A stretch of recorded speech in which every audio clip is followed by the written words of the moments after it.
कंठ से जो ये भजन पेश किया गया, प्रभु बहुत आशीष दे। आप सबका स्वागत करते हैं पवित्र भवन में, नए और पुराने जितने भी आशीष आए हैं आज के दिन।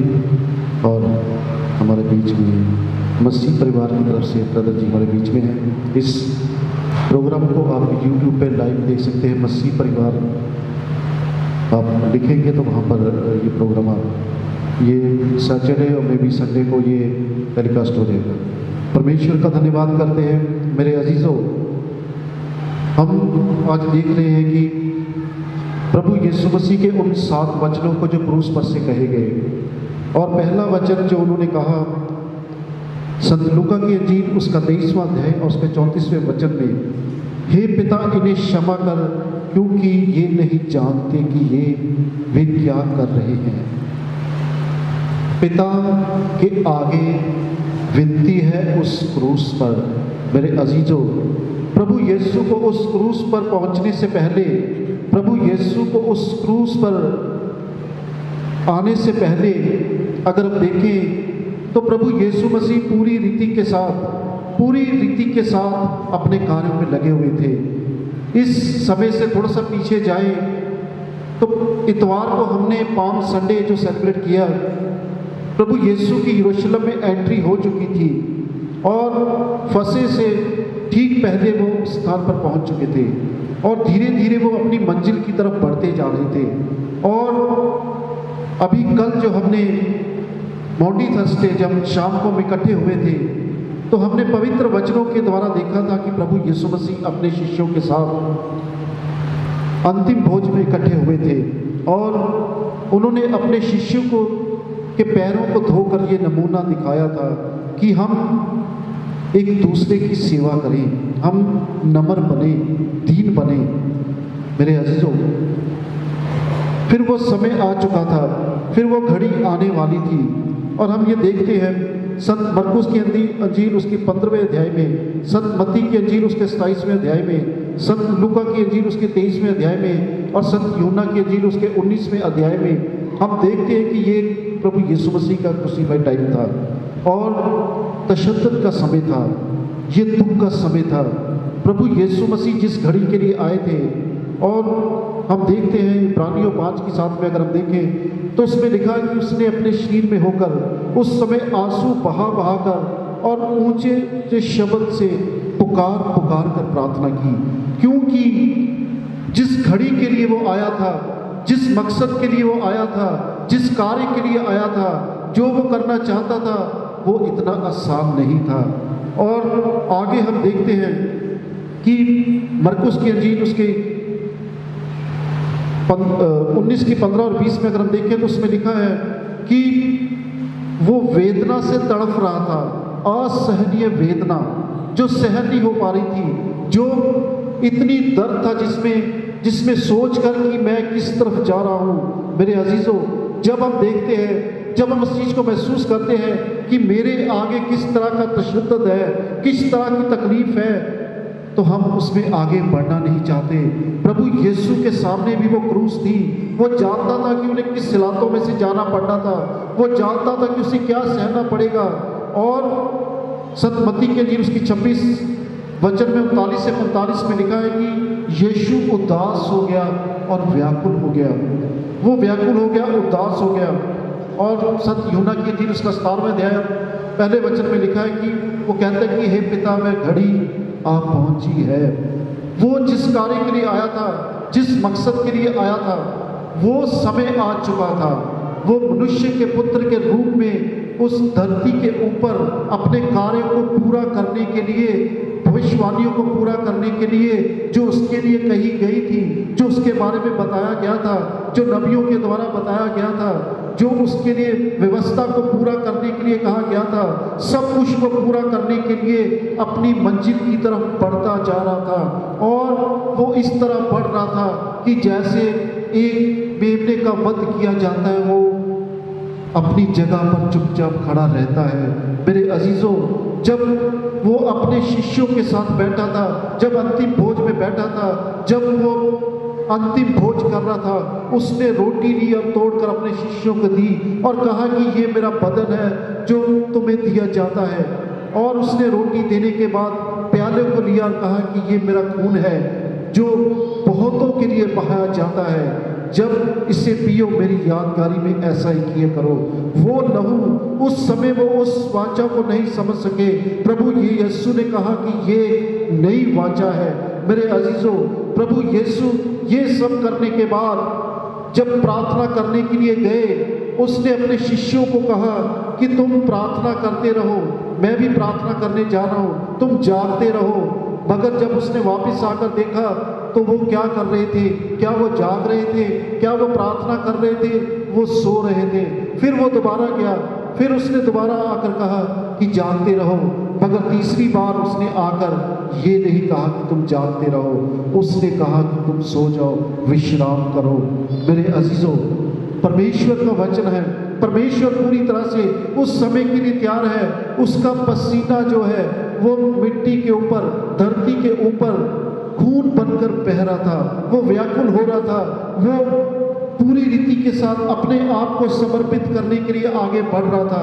और उसे अरेस्ट कर लिया जाता है क्योंकि वो जानता है कि उसे अरेस्ट किया जाएगा और उसको पकड़ने की बड़ी फौज आ गई। मगर उसको पकड़ाने वाला कौन था? उसका अपना ही था, अपना ही एक शिष्य था जिसने उसे यहूदा इस्करियोती, जिसने उसे पकड़वा दिया। और जब उसे ले जाया गया, जब उसे राजा के सामने पेश किया गया, उसने अपने मुंह को नहीं खोला। जब उस पर मुकदमे चले, उसने अपने मुंह को नहीं खोला। जब उसको थप्पड़ मारे, उसने अपने मुंह को नहीं खोला। जब उसे जलील किया गया, उसने अपने मुख को नहीं खोला। जब उसे थप्पड़ों से मारा गया, उसने अपने मुख को नहीं खोला। जब इतना उस पर तशद्दुद किया गया, मुकदमे किए गए, झूठी गवाहियां दी गई, उसने अपने मुख को नहीं खोला।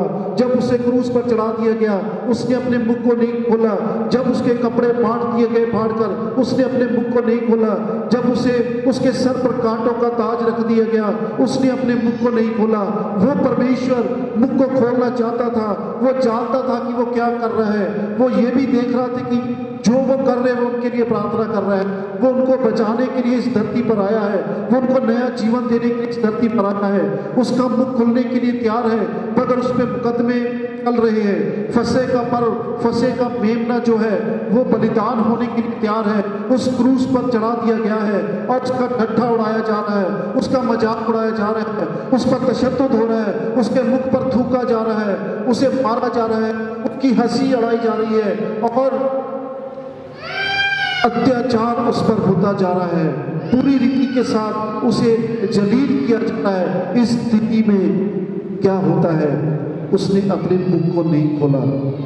मुकदमे चले, गवाही हुई, अदालत हुई, फैसले हुए और फैसला सजाए मौत का, क्रूस का दे दिया गया। क्रूस पर जब यह तशद्दुद हुआ, क्रूस पर जब उसे लटकाया गया, एक टापू दूसरी तरफ और बीच में प्रभु यीशु को लटकाया गया। और जब ऐसा हुआ, बीच में उसको रखते हैं जो फर्स्ट आता है या सबसे बड़ा गुनाहगार होता है, उसे सेंटर में रखा जाता है। प्रभु यीशु मसीह को सेंटर में रखा गया ताकि लोग देखकर कहे कि यही सबसे बड़ा गुनाहगार है, यही सबसे बड़ा गुनाहगार है, इसने सबसे ज्यादा गुनाह किया है। मगर मेरे जीजो, क्या वो सबसे बड़ा गुनाहगार था? क्या उसने कोई जुर्म किया था? क्या उसने कोई गुनाह किया था? वो तो मेरे और आपके हमको लेता हुआ उस क्रूस की तरफ बढ़ रहा था और उसने उस क्रूस को स्वीकार कर लिया। उसने हंसकर उस क्रूस को स्वीकार किया। 3 बड़े बड़े कील, 2 हाथों में, 1 पैर में ठोकर उसे लटका दिया गया। तब भी उसने अपने मुख को नहीं खोला। कांटों के ताज को उसके सर पर रखकर दबाया गया, तब भी उसने अपने मुख नहीं खोला। उसने अपना मुख खोला तो किस लिए खोला? उसने अपने बचाव के लिए नहीं खोला। जब उसने देखा कि ये मानव जाति, जो ये लोग हैं, ये मेरा ठट्ठा उड़ा रहे हैं, मजाक उड़ा रहे हैं, उसने दुख नहीं किया। मगर उसने ये मन में सोचा कि ये नहीं जानते कि ये क्या कर रहे हैं। मगर उसका मुख खुला, कोई बुरी बात कहने के लिए नहीं, बल्कि उन्हें माफ करने के लिए। जब एक चुप्पी टूटी, एक शांति टूटी, एक आवाज आई, तो आवाज सबको हैरान करने वाली थी, आवाज सबको अब ध्यान आकर्षित करने वाली थी, आवाज ये कहने वाली थी, सबका ध्यान जो है बदलने वाली थी। जब प्रभु यीशु ने अपने मुख को खोला, उसने कहा, हे पिता, इन्हें क्षमा करना, क्योंकि ये नहीं जानते कि ये क्या कर रहे हैं। वो ऐसा नहीं सोच सकते थे, उनके ख्वाबों ख्यालों में ये विचार नहीं आ सकते थे। वो ये सोच रहे थे कि ये गुस्सा होगा, इसमें ताकत नहीं है, ये हमारे बारे में बुरा ही बोलेगा, ये हमारी बुराई करेगा। मगर वो खुदावन, वो परमेश्वर प्रभु यीशु के रूप में जब क्रूस पर आया, तो उस क्रूस पर उसने अपने गुस्से को नहीं, अपने घमंड को नहीं, अपने पैर को नहीं, अपनी दुश्मनी को नहीं, उसने सिर्फ और सिर्फ माफी का पहला कलमा बोला, उसने क्षमा का पहला वचन बोला। उसने कहा कि हे पिता, इन्हें क्षमा कर, क्योंकि ये नहीं जानते कि ये क्या कर रहे हैं। आज जब हम देखते हैं उस क्रूस की तरफ, उसका ठट्ठा उठ रहा है, उसका मजाक उड़ रहा है, मगर वो खामोश है, खामोशी को तोड़ता है।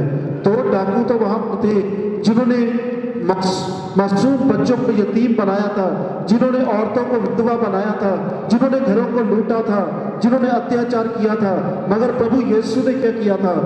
वो तो जीवन देने के लिए आया था, वो तो एक नई जिंदगी देने के लिए आया था।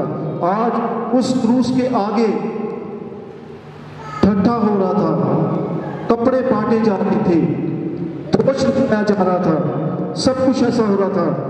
अगर प्रभु यीशु सब कुछ देखकर चुप थे, मगर उनकी आवाज जब आई तो ये बनकर आई कि हे पिता, इन्हें क्षमा करना, क्योंकि ये नहीं जानते कि ये क्या कर रहे हैं। मेरे अजीजों, वो परमेश्वर पूरी रीति से क्षमा करने का अधिकार रखता है। संत मत्ती के अंजीर उसका 8वें वचन में देखते थे, वो पूरी रीति से क्षमा करता है। उसे ये अधिकार है, उसे ये अधिकार दिया गया है, उसने ये अधिकार अपने पिता से लिया है। उसने उस पापिन स्त्री को क्षमा कर दिया जब सब लोग उस पर अत्याचार कर रहे थे, जब सब लोग उसे दोषी करार दे रहे थे, जब उस पर पत्थर उठाने के लिए उसे मारने लगे थे। पर प्रभु यीशु ने कहा, रुक जाओ, ठहर जाओ।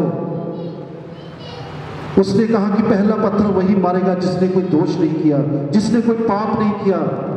उसने कहा, फिर तू ही फैसला कर दे। ने जमीन पर लिखा और उस स्त्री से कहा, जा, दोबारा पाप मत करना। उसने उसे क्षमा कर दिया। क्षमा करने का अधिकार है यीशु के पास, चाहे वो क्रूस पर है, चाहे वो स्वर्ग पर है, चाहे वो धरती पर है, वो क्षमा करता है। अगर आप धरती पर बैठकर अपने गुनाहों से क्षमा मांगते हैं, अपने उस पिता जो है, स्वर्गीय पिता है, जब आप उसकी हजूरी में आ जाते हैं, जब आप उसके आगे घुटने टेक देते हैं, जब आप उसे अपना पिता जानकर पुकारते हैं, तो वो आपको क्षमा करने में देरी नहीं करता।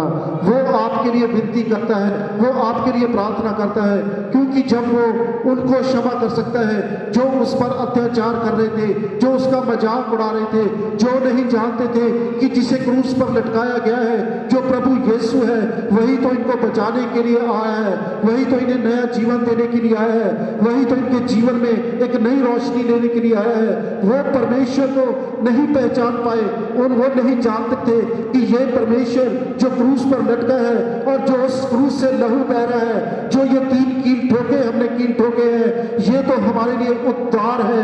ये जो लहू बह रहा है, ये तो हमारे उद्धार का लहू है, जिसे हमने क्रूस पर चढ़ाया है। ये तो हमारे लिए प्रार्थना कर रहा है। वो क्रूस पर प्रार्थना कर रहा था, आज वो स्वर्ग पर हमारे लिए प्रार्थना करता है, पिता के पास हमारी विनती करता है। जब हम उसे पुकारते हैं, जब हम घुटनों के बल आ जाते हैं, जब हम उसे पूरी रीति के साथ अपना समर्पण दे देते हैं, जब हम अपना अंगीकार दे देते हैं, तब वो हमारे जीवन में पूरी तरह से छा जाता है और हमारे लिए विनती करता है पिता के सामने। जब हम अपने अंगीकार के साथ सामने जाते हैं, मेरे अजीजों, वो क्रूस का पहला वचन जो प्रभु यीशु के मुख से निकला है, वो एक क्षमा का वचन है और वो क्षमा का सामर्थ लेकर आता है। सामर्थी परमेश्वर क्रूस पर भी अपने सामर्थ को बनाए हुए है। और वो चाहता है कि उसके जो लोग हैं जो इस धरती पर है, जो उस लहू से खरीदे गए हैं, वो उस सामर्थ से भर जाए, उस कलवरी के क्रूस में जहां से लहू बहा है, उस जीवित लहू में अपने आप को कवर कर ले और अपने बीमारी का, अपने रोगों का, अपने उसका सामना करे उस लहू से जो प्रभु यीशु का लहू है, क्योंकि वो लहू सामर्थी लहू है, वो शिफा देने वाला लहू है, वो परमेश्वर पूरी रीति के साथ कार्य करने वाला परमेश्वर है। और जैसे वचनों में लिखा है, भजन संहिता की पुस्तक उसका 22वां अध्याय और उसका 18वां वचन लिखा, उसमें लिखा है, वे मेरे वस्त्र आपस में बांटते हैं और मेरे युग पर चिट्ठी डालते हैं। मेरे अजीजों, वो पूरा छुटकारा देने वाला परमेश्वर है, उसके वस्त्रों को बांटा जाता है। भविष्यवाणी पहले की होती है, पहले ये बता दिया जाता है, मगर फिर भी जब उस क्रूस पर ये सब कुछ पूरा होता है और वो पूरा छुटकारा देने वाला है। भजन संहिता 31 की 7 में देख सकते हैं कि वो पूरी तरह से छुटकारा देता है और वो कहता है कि अब मेरा समय नहीं, क्योंकि इस समय का सरदार जो है वो आ चुका है। प्रभु यीशु पूरी रीति के साथ उस क्रूस पर खून से लथपथ है, आंखों से खून बह रहा है, सर से खून बह रहा है, पैरों से खून बह रहा है, हाथों से खून बह रहा है, मगर दर्द में है, पीड़ा में है। स्थिति कैसी है?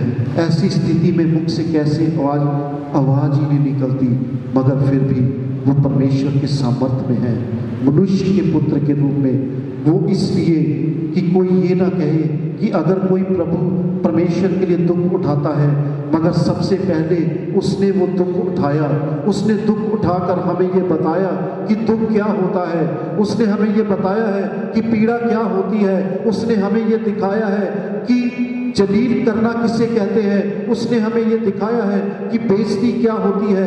आज अगर हम पर कोई थोड़ा सा कुछ कह दे तो हम फटाफट उस पर भारी पड़ना शुरू हो जाते हैं, मगर मेरे अजीजों, अगर धीरजता को देखना है, अगर दया को देखना है, क्षमा को देखना है, तो हमें उस क्रूस को देखना होगा। प्रभु यीशु के मुख से पहला वचन जो कहा गया संत लूका की इंजील उसके 23 अध्याय उसके 34वें वचन में, हे पिता इन्हें क्षमा कर, क्योंकि ये नहीं जानते कि ये क्या कर रहे हैं। मेरे अजीजों, आज वो परमेश्वर पूरी रीति के साथ हमें स्वतंत्र करता है, आज वो हमारी वकालत करता है। आज हम आज़ाद हो चुके हैं, क्योंकि प्रभु यीशु ने उन कीलों के द्वारा सब कुछ उस क्रूस पर पूरा कर दिया, सब कुछ पूरा कर दिया। और पहले वचन के द्वारा वो हमें सामर्थ्य देता है क्षमा का। ये हमारे जीवन में क्षमा का सामर्थ्य लेकर आता है। हम अपने हृदयों को खोलें, हम उन्हें तैयार करें और उस क्रूस से, प्रभु यीशु के क्रूस पर से कहे गए पहले वचन को अपने जीवन में स्थान दें। उस सामर्थ्य को मांगे जो क्षमा का सामर्थ्य है, क्योंकि अगर हम क्षमा के सामर्थ्य को मांगते हैं तो ये हमारे अंदर प्रेम लेकर आता है। अगर हम प्रेम को अपने जीवन में लेकर आते हैं तो हम पवित्र वचनों को पूरा करते हैं, क्योंकि पवित्र वचनों में लिखा है कि विश्वास और आशा तो स्थिर है, मगर प्रेम सबसे बड़ा है। यही प्रभु यीशु है, जिसे हम दया का सागर कहते हैं, जिसे हम प्रेम कहते हैं, जो प्रेम से भरा हुआ है, जो दया से भरा हुआ है, जो क्षमा करने वाला परमेश्वर है, जो यीशु मसीह है, जो मेरे और आपके लिए उस क्रूस पर कुर्बान हो गया और जिसने हमें रोशनी दिखाई।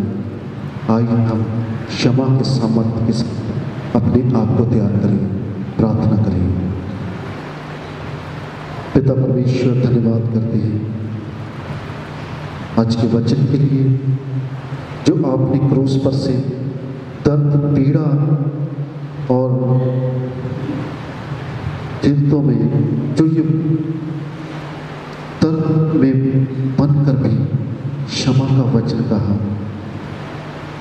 धन्यवाद करते हैं, धन्यवाद करते हैं। सचमुच आपने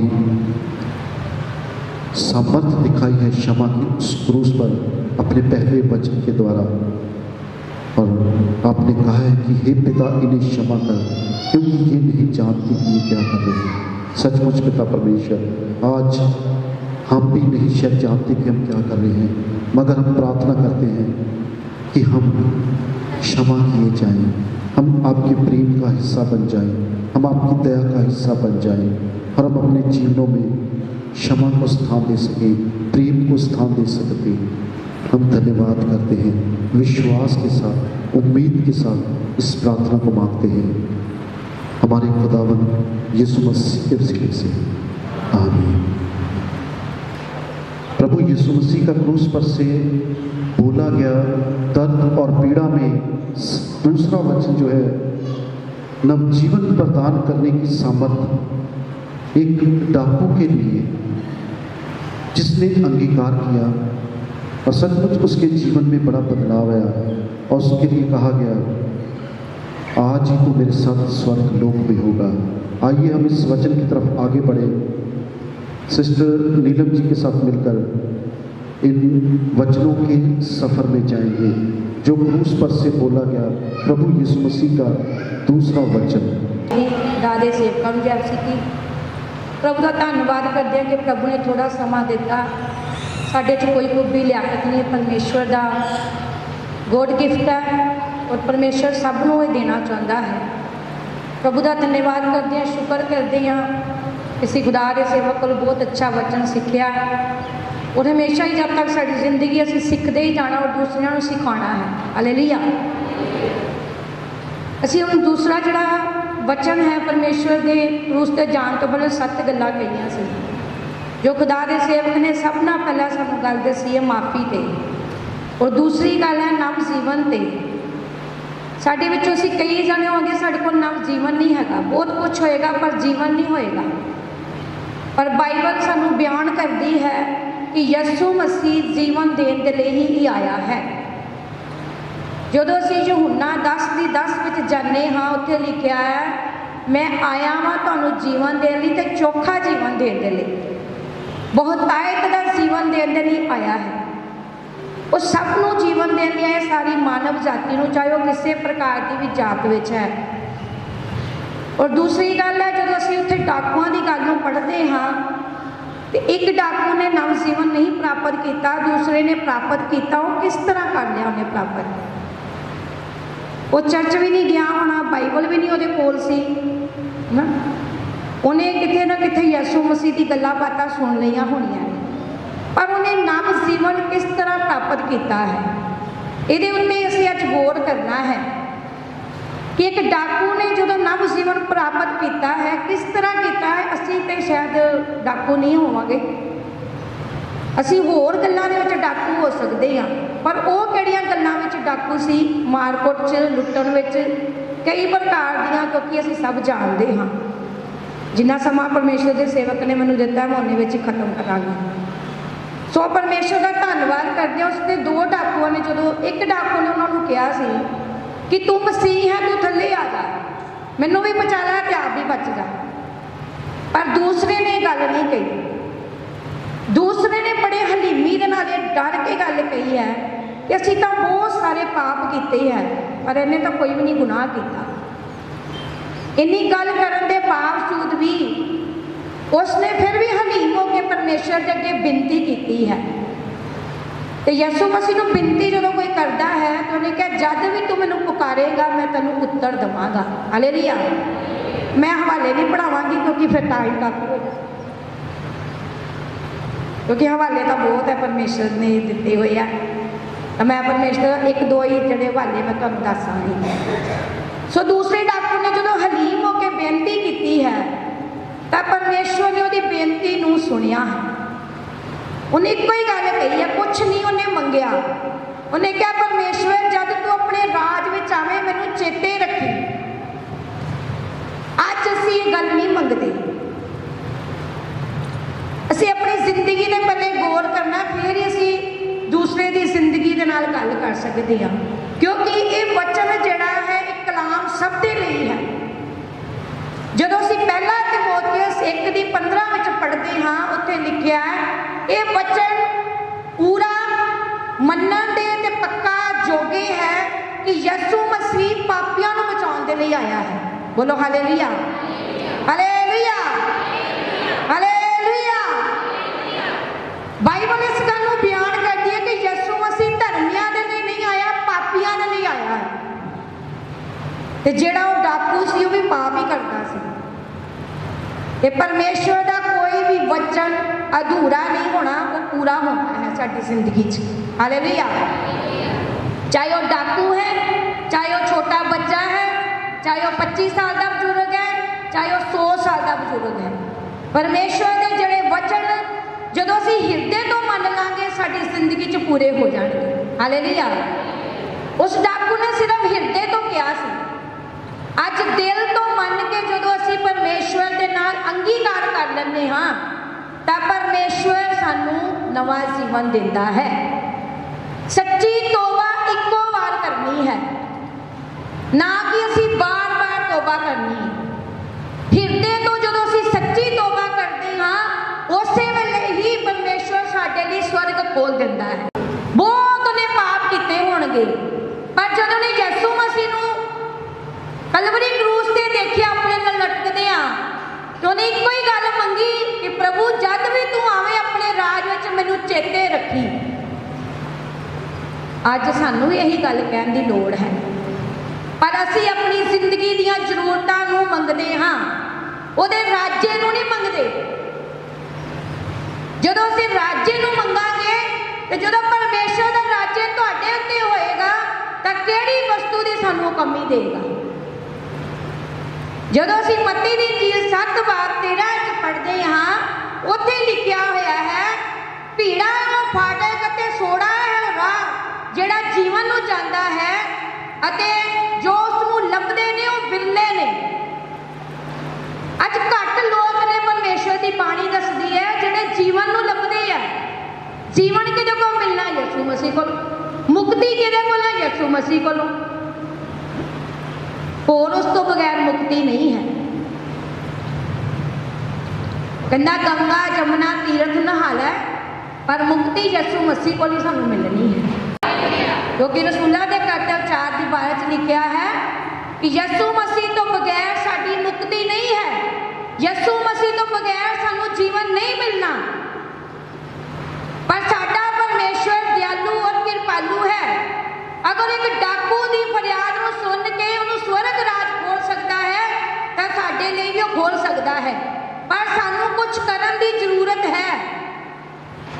ਹਾਲੇਲੂਇਆ, ਹਾਲੇਲੂਇਆ। ਕਿਉਂਕਿ ਪਰਮੇਸ਼ਵਰ ਨੇ ਕਿਹਾ ਕਿ ਮੈਂ ਪਾਪੀਆਂ ਨੂੰ ਬਚਾਉਣ ਦੇ ਲਈ ਆਇਆ ਵਾਂ। ਤੇ ਸੰਤ ਪੌਲਸ ਕਹਿੰਦਾ ਜਿਨ੍ਹਾਂ ਵਿੱਚੋਂ ਮਹਾ ਪਾਪੀ ਮੈਂ ਵਾਂ।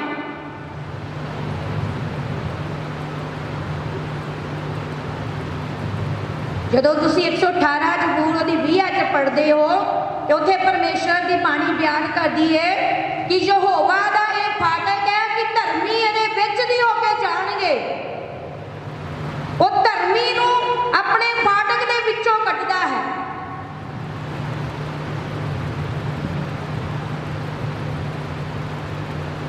ਇਸ ਕਰਕੇ ਪਰਮੇਸ਼ਰ ਦੇ ਬੱਚਿਓ, ਮੇਰੇ ਭੈਣ ਤੇ ਭਾਈਓ, ਉਸ ਡਾਕੂ ਦੀ ਤਰ੍ਹਾਂ ਸੱਚੇ ਦਿਲ ਦੇ ਨਾਲ ਸਾਨੂੰ ਤੋਬਾ ਕਰਨ ਦੀ ਲੋੜ ਹੈ। ਅਸੀਂ ਕਲਾਮ ਸਾਰੇ ਜਾਣਦੇ ਹਾਂ, ਫੋਨਾਂ ਦੇ ਵਿੱਚੋਂ, ਟੀਵੀਆਂ ਦੇ ਵਿੱਚੋਂ, ਸਭ ਦੇ ਵਿੱਚੋਂ ਜਾਣਦੇ ਹਾਂ, ਪਰ ਹਿਰਦੇ ਨਾਲ ਸਾਨੂੰ ਹੀ ਮੰਨਣਾ ਪੈਣਾ ਹੈ। ਅੰਗੀਕਾਰ ਸਾਨੂੰ ਹੀ ਕਰਨਾ ਪੈਣਾ ਹੈ। ਜਦੋਂ ਆਪਾਂ ਰੋਮੀਆਂ 10 ਦੀ 9 ਚ ਪੜ੍ਹਦੇ ਹਾਂ, ਕਹਿੰਦਾ ਬਾਣੀ ਤੇਰੇ ਕੋਲ ਹੈ, ਤੇਰੇ ਮੂੰਹ ਵਿੱਚ ਹੈ, ਪਰ ਜਦੋਂ ਤੂੰ ਹਿਰਦੇ ਨਾਲ ਨਿਸ਼ਚਾ ਦੇ ਵਿੱਚ ਵਿਸ਼ਵਾਸ ਦੇ ਨਾਲ ਕਹੇਗਾ ਯਿਸੂ ਮਸੀਹ ਤੂੰ ਮੇਰੇ ਲਈ ਮੁਰਦਿਆਂ ਵਿੱਚੋਂ ਜੀ ਉੱਠਿਆ ਹੋਇਆ ਪਰਮੇਸ਼ਵਰ ਹੈ, ਉਸੇ ਵੇਲੇ ਸਾਡੇ ਲਈ ਸਵਰਗ ਰਾਜ ਖੁੱਲ ਜਾਏਗਾ। Hallelujah, hallelujah. ਸੋ ਮੈਂ ਨਾ ਕਹਿੰਦੇ ਹੋਏ ਪ੍ਰਭੂ ਦਾ ਧੰਨਵਾਦ ਕਰਦੀ ਹਾਂ, ਸ਼ੁਕਰ ਕਰਦੀ ਹਾਂ। ਪਰ ਅਗਰ ਕੋਈ ਗਲਤ ਲਫ਼ਜ਼ ਬੋਲਿਆ ਗਿਆ ਤਾਂ ਮੈਂ ਤੁਹਾਡੇ ਕੋਲੋਂ ਵੀ, ਖੁਦਾ ਦੇ ਸੇਵਕ ਕੋਲੋਂ ਵੀ ਮਾਫੀ ਮੰਗਦੀ। ਸਭ ਨੂੰ ਜੈ ਮਸੀਹ। ਬਹੁਤ ਹੀ ਥੋੜੇ ਸਮੇਂ ਦੇ ਵਿੱਚ ਔਰ ਬਹੁਤ ਹੀ ਗਹਿਰੀਆਂ ਗੱਲਾਂ ਦੇ ਨਾਲ ਕਲਾਮ ਦੇ ਵਿੱਚੋਂ ਸਿਸਟਰ ਨੀਲਮ ਉਹਨਾਂ ਨੇ ਰੂਸ ਦੇ ਉਸ ਸਫ਼ਰ ਦੇ ਵਿੱਚ ਸਾਡਾ ਸਾਥ ਦਿੱਤਾ ਹੈ, ਔਰ ਅਸੀਂ ਰੂਸ ਦੇ ਉਸ ਸਫ਼ਰ ਦੇ ਵਿੱਚ ਜਾ ਰਹੇ ਹਾਂ ਜੋ ਪ੍ਰਭੂ ਯਿਸੂ ਨੇ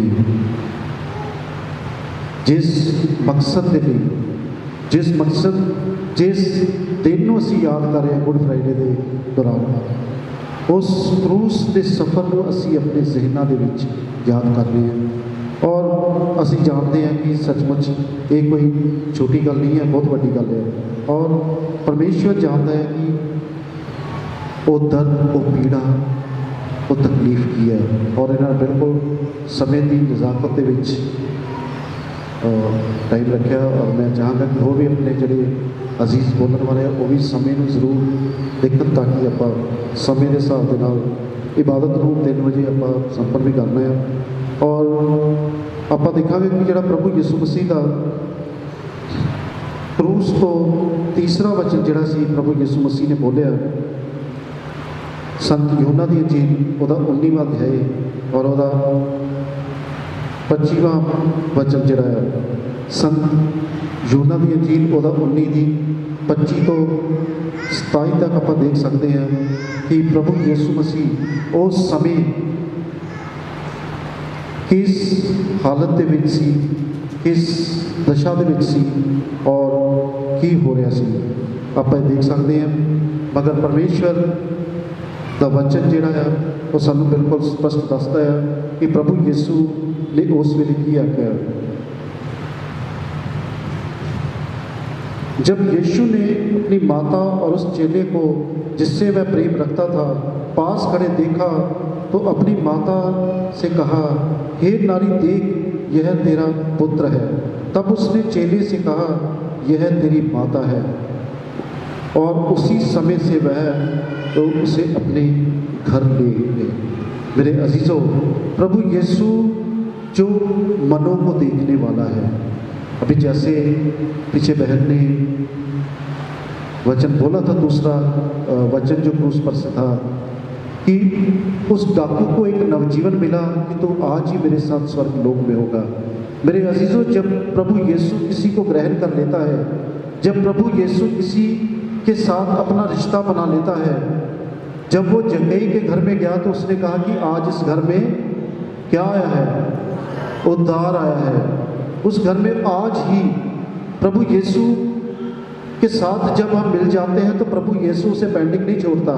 हम चाहे ये सोचते हैं कि मैं इस इतवार नहीं अगले इतवार को चलेंगे, मगर प्रभु यीशु ये नहीं करते। वो कहते हैं आज ही, अगर तुम्हारी ब्लेसिंग आज के लिए है तो आज ही तुम्हें मिलेगी।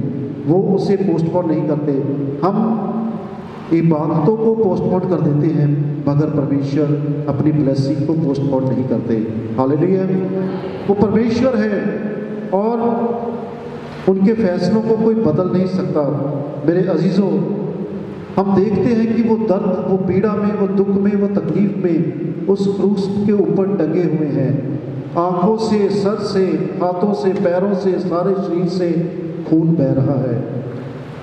पीड़ा का समय है, दर्द का समय है, मगर फिर भी वो अपनी जिम्मेदारी से अनजान नहीं है। वो जानते थे कि इस समय वो क्या करने जा रहे हैं। और हम देख सकते हैं कि वो पहला सैमुएल 16 के 7 में देखते हैं, उसमें लिखा है कि परंतु यहोवा की दृष्टि मन पर रहती है। वो जानते थे कि उसकी माँ के ऊपर क्या बीत रही है, उसके हृदय में क्या हो रहा है, वो क्या सोच रही है, वो किस दशा से गुजर रही है, क्योंकि जिसका बेटा उस क्रूस पर लटका है, आप ये सोच सकते हैं कि उसकी क्या दशा होगी। और उसने अपने आप को, पहले अपने आप को संभाला कि अगर उसके मुख से माँ शब्द निकल जाता तो शायद उसे ज़्यादा दुख होता, उसकी माँ को ज़्यादा दुख होता। मगर वो अपनी माँ के दर्द को समझता था, उसने अपनी माँ की पीड़ा को समझा था, उसने अपनी माँ का ख्याल रखा और उसने कहा, हे नारी देख, यह तेरा पुत्र है। और उसने अपने शिष्य को जिम्मेदारी दी, उसने अपने शिष्य को जिम्मेदारी देकर अपनी माँ को उसके साथ भेज दिया, क्योंकि वो क्रूस पर अपनी जिम्मेदारी निभा रहा था। वो सारी समस्त मानव जाति के साथ साथ वो अपनी माँ की जिम्मेदारी भी निभा रहा था कि उसे भी सुरक्षित कहाँ पर भेजना है, उसे भी कहाँ पर लेकर जाना है। अगर उससे मैंने कह दिया कि माँ ने तो वहीं पर उस क्रूस के नीचे ही अपनी जान दे दी थी, मगर उसने अपने आप को संभाला। उसने वो सामर्थ्य को इकट्ठा किया, उस सामर्थ्य को बटोरा और पीड़ा पर सामर्थ्य को उड़ेल दिया और अपने आप को संभाल कर उसने अपने शिष्य को कहा, अपनी माता को कहा, हे नारी। मेरे अजीजों, वो परमेश्वर जो है पूरी रीति के साथ कार्य करने वाला परमेश्वर है। और लिखा है संत लूका की इंजील उसका 2 अध्याय 35 वचन में, और तलवार तेरे प्राण को छेदेगी। मेरे अजीजों, वो परमेश्वर जो है पूरी रीति के साथ कार्य करने वाला परमेश्वर है। और लिखा है वह टूटे मन वालों को चंगा करता है। भजन संहिता 147 उसके 3वें वचन में 30वें वचन में हम देख सकते हैं कि टूटे मन वालों को वो संभालता है। उसकी माता का मन टूट चुका था, वो हृदय से बहुत दुखी हो सकी थी, वो अंदर ही अंदर टूट रही थी, मगर प्रभु यीशु तो उसे सांत्वना देना चाहते थे।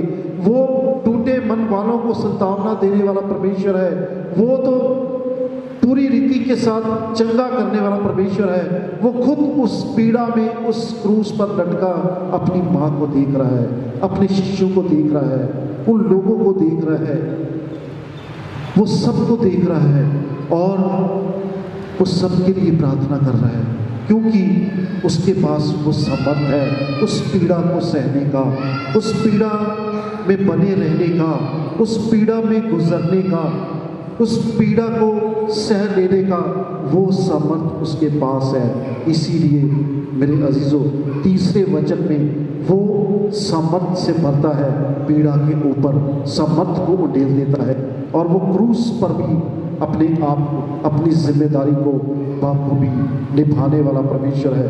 मेरे अजीजों, वो परमेश्वर जो है पूरी रीति के साथ कार्य करने वाला परमेश्वर है। इसीलिए वचनों में लिखा है, इफिसियों 6:1-3 में अगर देखें, उसमें माता पिता की आदर जो है अहम बताया गया है। अपने माता पिता का आदर कर, यह पहली आज्ञा है। मेरे अजीजों, परमेश्वर उस पुत्र ने जो मनुष्य का पुत्र बनकर आया, जो मनुष्य का पुत्र बनकर दुख में, तकलीफ में, तशद्दुद में, कठिनाई में, तकलीफों में, उन ऐसी बुराई में, फिर भी वो क्रूस पर अपनी जिम्मेदारी निभा रहा है अपनी माता के प्रति।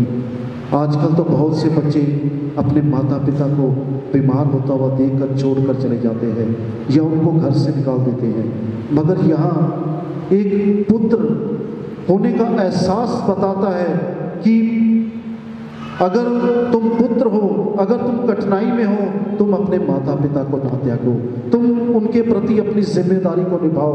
उसने क्रूस पर रहकर ये जिम्मेदारी निभाई। इसीलिए वचनों में लिखा है कि अपनी माता की शिक्षा को तुच्छ ना जान।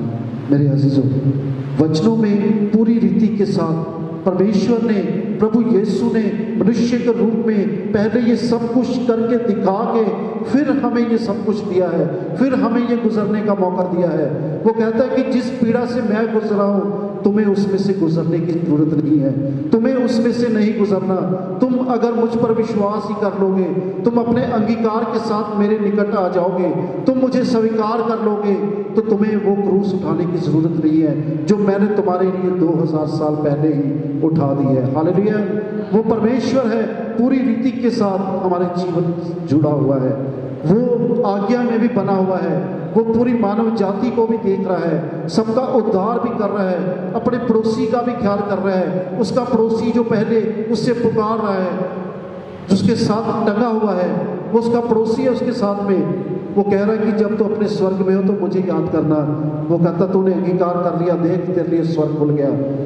आज अगर हम अंगीकार करते हैं, अगर हम उसे स्वीकार करते हैं, तो वो हमें सामर्थ देता है, चाहे दुख किसी भी प्रकार का हो, चाहे पीड़ा किसी भी प्रकार की हो, चाहे वो हम सह ना पाए, मगर वो हमें सामर्थ देता है, वो हमें हिम्मत देता है, क्योंकि उसने हमें उस क्रूस पर वो हिम्मत दी है, वो सामर्थ दिया है। कहा कि हम मुश्किलों से लड़ना सीखें और अपनी मुसीबतों को, अपनी मुश्किलों को बड़ा ना होने दे, क्योंकि हमारा परमेश्वर जो है हर मुश्किल, हर कठिनाई से बड़ा है। हालेलुया।